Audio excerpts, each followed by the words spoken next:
श्री शिवाय नमस्तभ्यम। हर हर महादेव।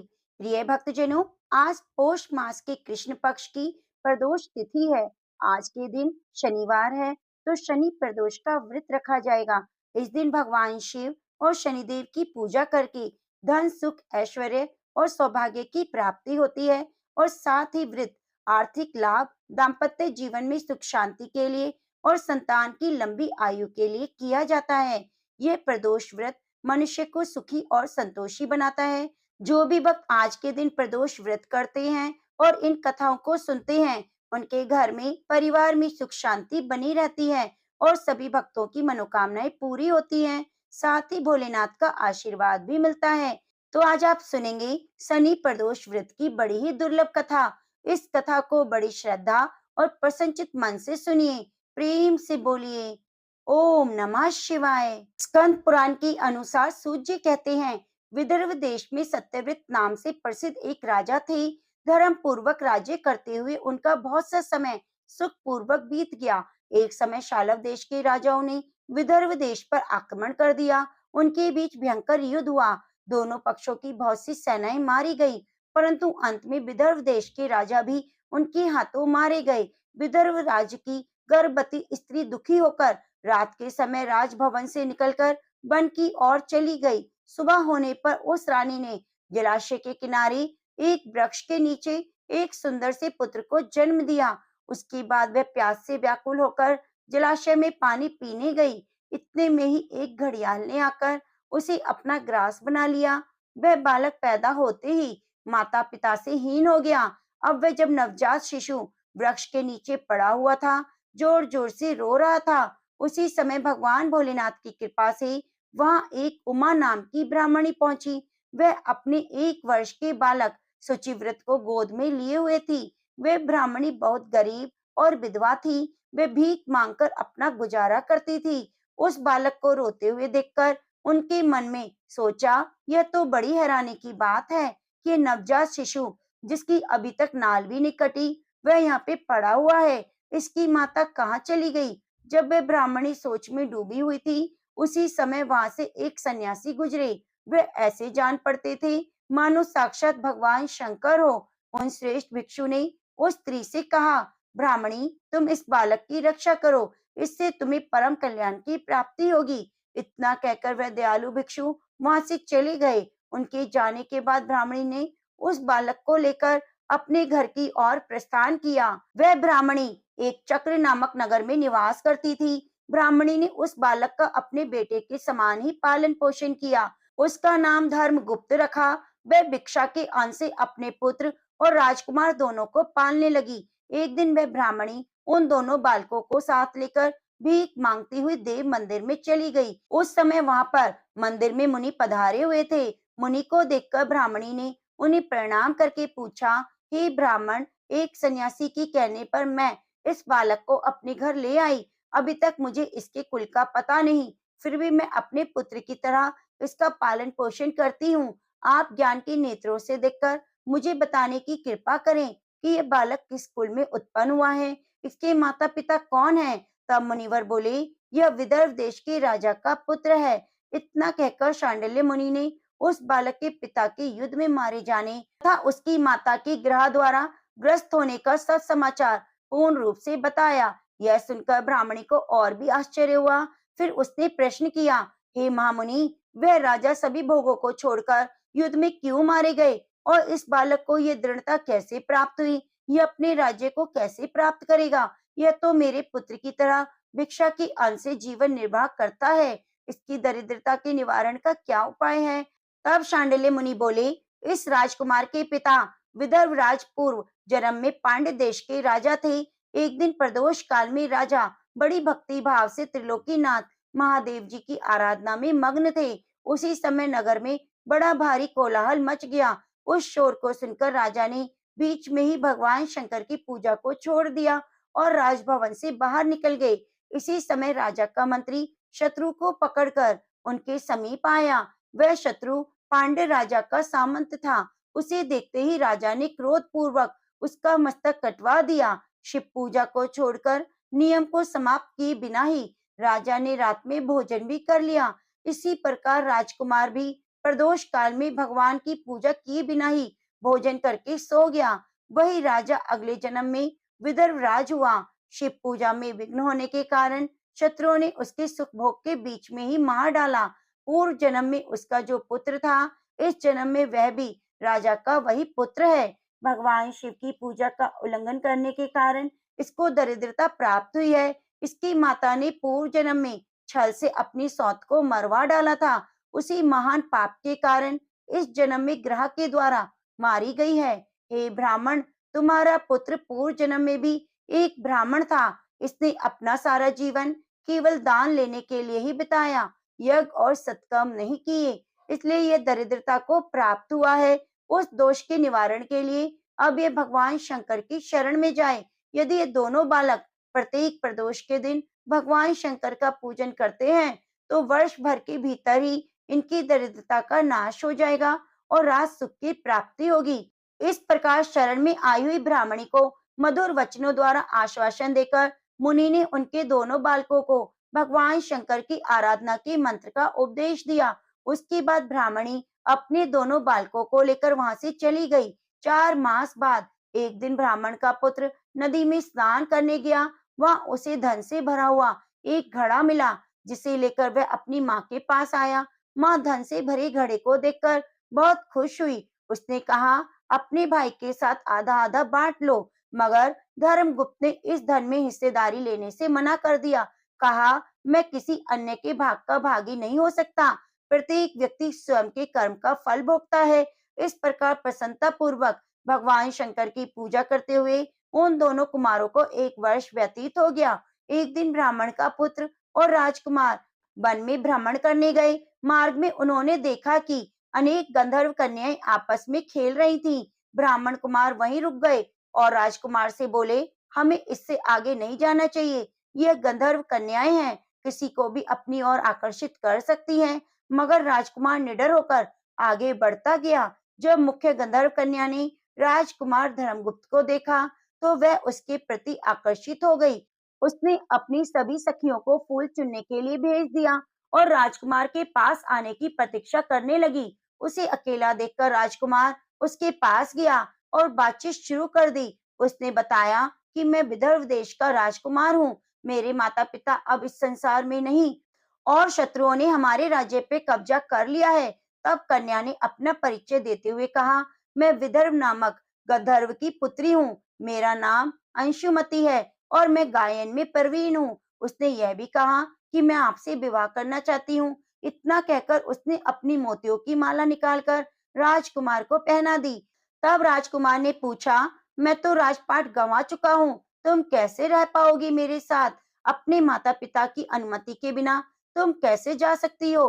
तो इस पर अंशुमति बोली, चाहे जो हो जाए, मैं वही करूंगी जो मैं चाहती हूँ। तुम 2 दिन बाद प्रातःकाल यहाँ आकर मुझसे मिलना। इतना कहकर वह वहां से चली गई।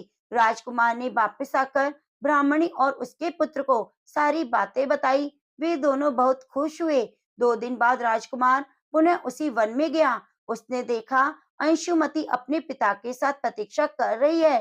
तब गंधर्व राज ने राजकुमार से कहा, मैं कैलाशपुरी गया था। वहाँ भगवान शिव और माता पार्वती ने मुझे बुलाकर कहा, धर्मगुप्त नाम का राजकुमार राज्य से विहीन होकर भटक रहा है। जाओ और उसका राज्य पुनः प्राप्त करने में उसकी सहायता करो। मैं उनकी आज्ञा के अनुसार अपनी पुत्री अंशुमति का हाथ तुम्हारे हाथ में दे रहा हूँ और राज्य प्राप्त करने में तुम्हारी सहायता करूंगा। मेरी पुत्री 10,000 वर्ष तक तुम्हारे साथ इस पृथ्वी पर रहेगी। जब तुम शिवलोक में जाओगे, तब वह भी इसी काया के साथ तुम्हारे साथ जाएगी। भगवान शिव के आदेश के अनुसार धर्मगुप्त और अंशुमति का विवाह हो गया। अंशुमति के पिता ने अपनी गंधर्व सेना भी राजकुमार को दे दी। सेना की सहायता से उसने शत्रुओं को परास्त कर दिया और अपने पिता का खोया हुआ राज्य प्राप्त कर लिया। अब राजकुमार धर्मगुप्त राजा बन गया। उसने अपने बुरे दिनों में उसे पालने वाली गरीब ब्राह्मणी को राजमाता का दर्जा दिया और शुचिव्रत को अपना छोटा भाई माना। इस प्रकार नियम से प्रदोष व्रत करने से ब्राह्मणी उसके पुत्र शुचिव्रत और राजकुमार धर्मगुप्त को धन धान्य सुख संपत्ति की प्राप्ति हुई। सूत जी कहते हैं, जो मनुष्य प्रदोष व्रत की इस पुण्य कथा को एकाग्रचित होकर सुनते हैं, पढ़ते हैं, उन्हें 100 जन्मों तक कभी दरिद्रता नहीं होती। अंत में वे ज्ञान के ऐश्वर्य से युक्त होकर भगवान शंकर के परम धाम को जाते हैं। प्रेम से बोलिए गौरी शंकर भगवान की जय। शनि प्रदोष व्रत की बड़ी ही दुर्लभ कथा। इस कथा को बड़ी श्रद्धा और प्रसन्नचित मन से सुनिए। प्राचीन समय की बात है, एक नगर सेठ थे। सेठ जी के घर में हर प्रकार की सुख सुविधा थी, लेकिन संतान न होने के कारण सेठ और सेठानी हमेशा दुखी रहती। काफी सोच विचार कर सेठ जी ने अपना काम नौकरों को सौंप दिया और खुद सेठानी के साथ तीर्थ यात्रा पर निकल पड़े। अपने नगर के बाहर निकलने पर उन्हें एक साधु मिले जो ध्यान में मग्न बैठे थे। सेठ जी ने सोचा क्यों न साधु से आशीर्वाद लेकर आगे की यात्रा की जाए। सेठ और सेठानी साधु के निकट बैठ गए। साधु ने जब आंखें खोली तो उन्हें ज्ञात हुआ कि सेठ और सेठानी काफी समय से आशीर्वाद की प्रतीक्षा में बैठे हैं। साधु ने सेठ और सेठानी से कहा कि मैं तुम्हारा दुख जानता हूँ, तुम शनि प्रदोष व्रत करो, इससे तुम्हें सुख शांति मिलेगी। साधु ने सेठ सेठानी को प्रदोष व्रत की विधि बताई और भगवान शंकर की स्तुति बताई। हे रुद्रदेव, शिव नमस्कार है। शिव शंकर जगतगुरु नमस्कार है।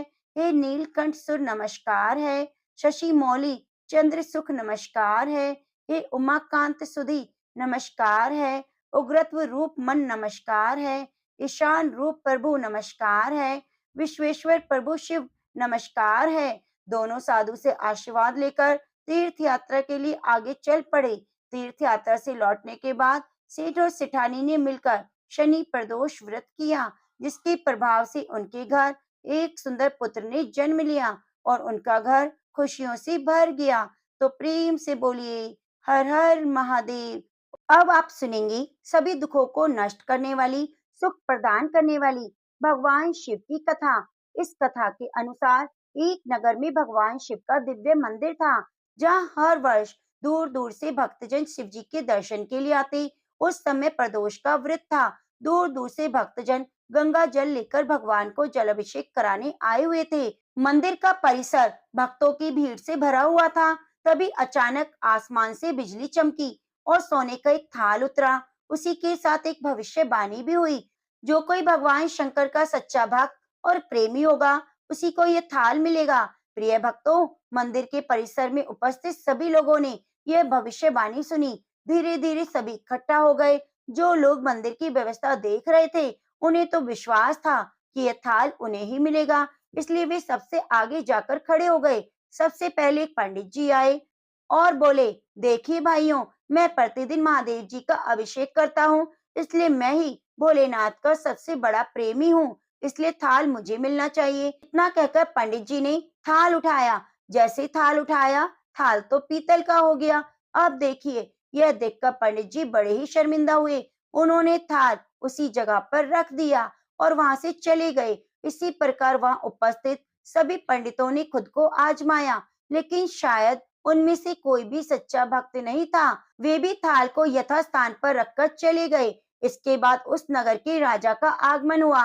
राजा साहब आगे आए और बोले, हे प्रजाजनों, मैं महादेव जी के मंदिर में बड़ी भारी दान दक्षिणा की है, इसलिए यह थाल मुझे ही मिलना चाहिए। इतना कहकर राजा आगे बढ़े और थाल उठाया। जैसे ही राजा ने थाल उठाया, थाल तांबे का हो गया। यह देखकर महाराज बहुत लज्जित हुए और थाल को यथास्थान पर रखकर एक तरफ खड़े हो गए। इसके बाद इसी तरह एक एक करके सभी दानी महात्मा भक्त पधारे और थाल को उठाया, लेकिन किसी के हाथ कुछ न लगा। लेकिन किसी के हाथ में कुछ, किसी के हाथ में कुछ और किसी के हाथ में कुछ और हो गया, लेकिन सोने का नहीं रहा। तब लोगों को पता चला कि हम में से कोई भी महादेव का सच्चा भक्त नहीं है। उसी समय किसान का आगमन हुआ। वे बेचारा महीनों बाद आज प्रदोष व्रत के शुभ अवसर पर शिव जी के दर्शन करने आया था। गरीबी और गृहस्थी के बोझ तले दबा दिन रात खेतों में मेहनत मजदूरी करके अपना और अपने परिवार का गुजारा करता था।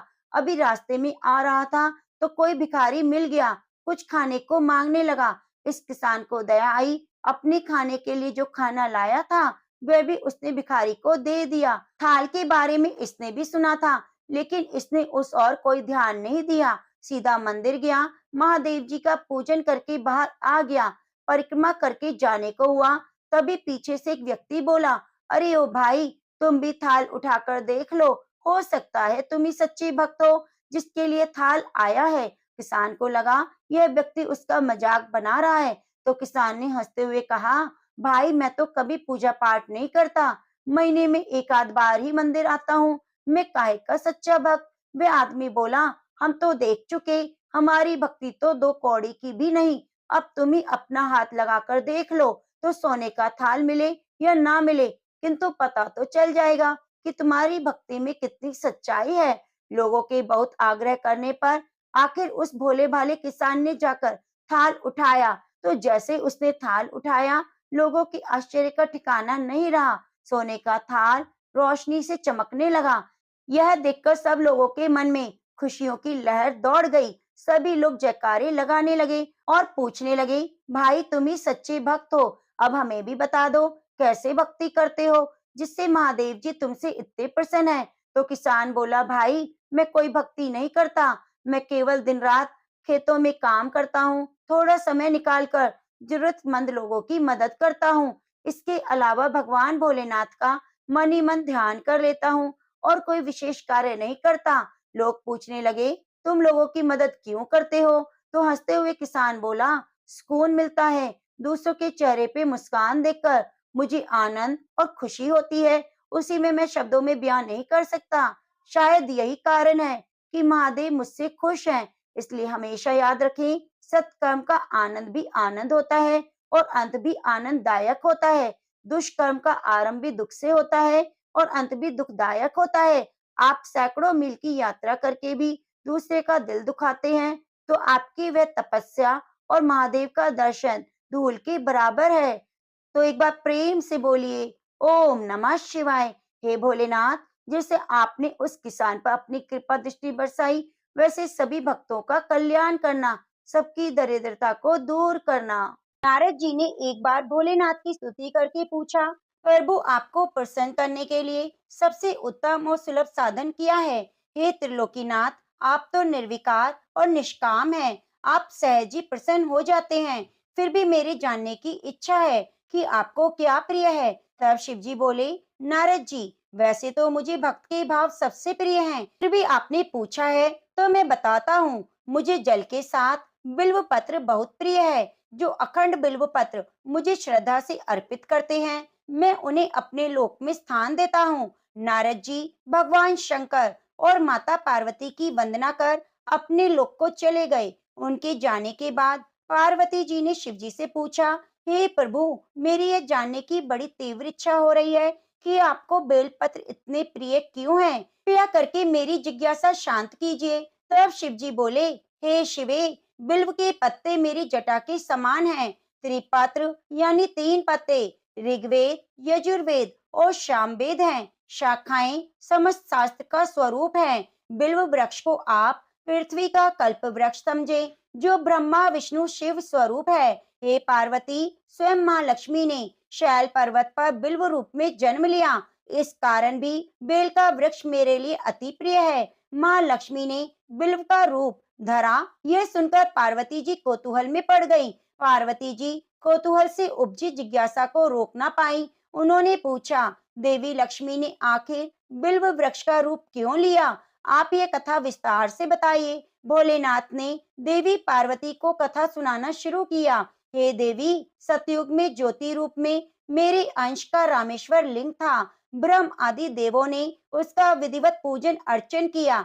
इसका परिणाम यह हुआ कि मेरे अनुग्रह से वाणी देवी सबकी प्रिय हो गई। वे भगवान विष्णु को सतत प्रिय हो गई। मेरे प्रभाव से भगवान केशव के मन में बाघ देवी के लिए जितनी प्रीति उपजी, वे स्वयं लक्ष्मी जी को नहीं भाई। लक्ष्मी देवी का श्री हरि के प्रति मन में कुछ दुर्भाव पैदा हो गया। वे चिंतित और रुष्ट होकर चुपचाप परम उत्तम श्री शैल पर्वत पर चली गई। वहां तप करने का निर्णय किया। उत्तम स्थान का चयन करने लगी। माँ लक्ष्मी ने उत्तम स्थान का निश्चय करके मेरे लिंग विग्रह की उग्र तपस्या आरंभ कर दी। उनकी तपस्या कठोरतम होती जा रही थी।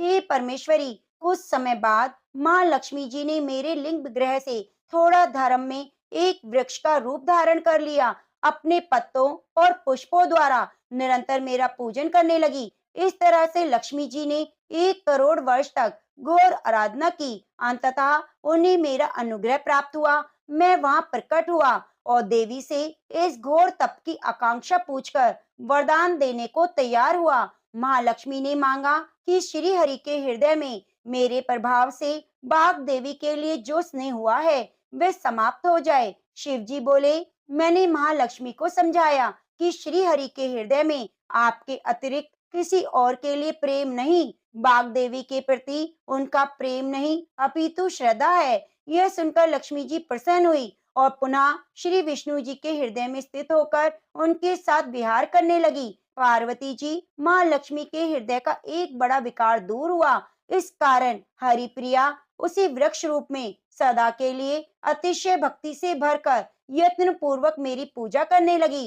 हे पार्वती, इसी कारण बिल्व का वृक्ष, उसके पत्ते, फल, फूल आदि मुझे बहुत ही प्रिय हैं। मैं निर्जन स्थान में बिल्व वृक्ष का आश्रय लेकर रहता हूँ। बिल्व वृक्ष को सदा तीर्थ मानो, सभी देवों में देव मानो, इसमें तनिक भी संदेह नहीं। बिल्व पत्र, बिल्व फूल, बिल्व वृक्ष, बिल्व काष्ठ के चंदन से जो मेरा पूजन करता है वह भक्त मुझे बहुत ही प्रिय है। बिल्व वृक्ष को शिव के समान ही समझो, वह मेरा शरीर है। जो बिल्व पर चंदन से मेरा नाम अंकित करके मुझे अर्पण करता है, मैं उसे सभी पापों से मुक्त करके अपने लोक में स्थान देता हूँ। हे देवी, उस व्यक्ति को स्वयं लक्ष्मी जी भी नमस्कार करती हैं जो बिल्व से मेरा पूजन करता है। जो बिल्व मूल में प्राण छोड़ता है उसको रुद्र देह प्राप्त होती है और ऐसे मनुष्य पर माँ लक्ष्मी की कृपा सदा बनी रहती है और साथ साथ भगवान नारायण की भी कृपा प्राप्त होती है। तो प्रेम से बोलो, लक्ष्मी नारायण भगवान की जय हो। गणेश भगवान की एक छोटी सी कहानी, इसे हर व्रत कथा में जरूर सुनना चाहिए। एक गांव में एक डोकरी रहती थी, मतलब कि वह एक वृद्ध औरत थी। उसकी बहू थोड़ी सी पागल जैसी बावली थी। उसे भूख बिल्कुल भी सहन नहीं होती। वह रोज सुबह उठकर सबसे पहले खाना खाती, फिर दूसरे काम करती, जैसे झाड़ू, साफ सफाई, जो भी घर का काम होता वह खाने के बाद ही करती। एक दिन उनके यहाँ पूजा होनी थी और पूजा के लिए खाना बनाना था। तो वृद्धा ने सोचा, यह तो सुबह उठकर सबसे पहले खाऊ खाऊ करेगी और सारा खाना खा डालेगी। तो वृद्धा ने एक उपाय सोचा कि पहले के समय में कुएं से पानी भरकर लाते थे। तो वृद्धा ने क्या किया कि उसने पानी के मटके के नीचे एक छोटा सा छेद कर दिया और बहू से कहा, आज पूजा है, तू सुबह से खाऊ खाऊ मत करियो, तू पहले पानी भर ला, फिर कुछ खा लियो। बहू ने सास से कहा, ठीक है माँ जी। वह पानी भरने के लिए चली गई। बहू भी थोड़ी सी समझदार थी। उसने देख लिया कि पहले ही सासू ने मटकी में छेद कर दिया है। तो उसने क्या किया, जब वह घर से निकली तो उसने साड़ी में आटा बांध लिया और बहू पानी भरने कुएं पर आई। उसने वहां पर सबसे पहले अपनी साड़ी में बंधा हुआ आटा निकाला, फिर पनघट पर उसे गूंद लिया और उसकी बाटियां बना ली। वहीं गांव में पास में कुआं था, वहीं पास में शमशान भी था। तो एक मुर्दा जलाया जा रहा था, तो उसकी आंच पर उसने बाटियां सेक ली। वहीं पास में गणेश जी का मंदिर था। गणेश जी को चोला चढ़ाया गया था, तो गणेश जी की जोत में घी लगा हुआ था। उसने घी से बाटियां चिपड़ी और एक बाटी गणेश जी को भोग लगाकर उसने वह बाटी खा ली। उसके बाद आराम से पानी भरा और फिर वह आराम से अपने घर चली गई। इधर गणेश जी क्रोधित होते हुए नाक पर अपनी उंगली चढ़ा ली और उसके बाद कोई उधर से निकला तो उसने देखा कि गणेश जी ने नाक पर उंगली चढ़ा रखी है। तो उसने गांव में जाकर सबसे कह दिया कि गणेश जी ने नाक पर उंगली चढ़ा ली है। अब गणेश जी की नाक से उंगली उतारने के लिए सबने बहुत प्रयास किए। कोई गणेश जी का पाठ करता, कोई हवन करता, कोई जाप करता, लेकिन गणेश जी तो नाक पर उंगली लगाए हुए थे, उन्होंने हटाई नहीं। अब यह बात धीरे धीरे राजा तक पहुंच गई कि गणेश जी ने नाक पर उंगली चढ़ा ली है। राजा ने बड़े बड़े पंडित और ज्योतिषी बुलाए, सब कुछ कर लिया, पर गणेश जी नाक से उंगली नहीं हटा रहे। अब राजा ने पूरे राज्य में मुनादी करा दी कि जो भी गणेश जी की नाक पर से उंगली हटवाएगा तो उसे 5 गांव दिए जाएंगे।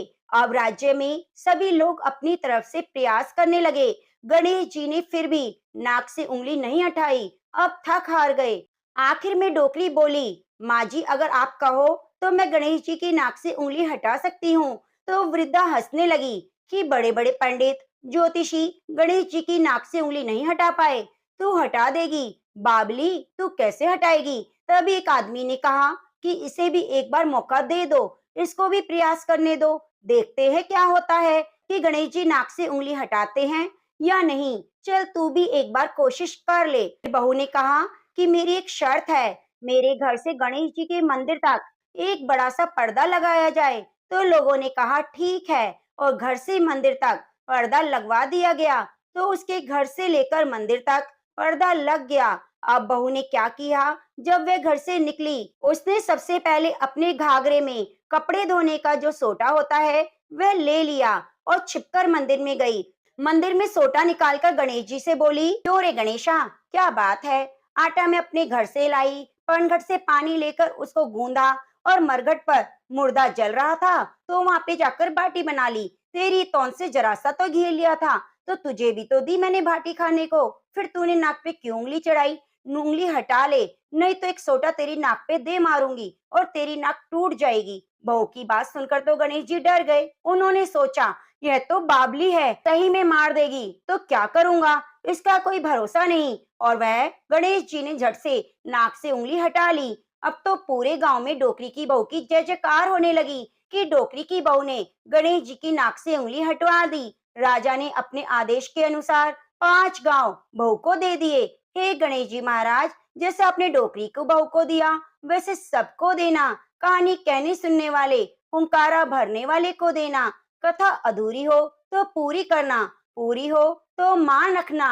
इस कथा से पता चलता है कि भगवान अपने भक्त की सच्ची भक्ति से ही रिझते हैं। तो प्रेम से बोलिए गजानन की जय हो। अब आइए सुनते हैं लपसी तपसी की कथा।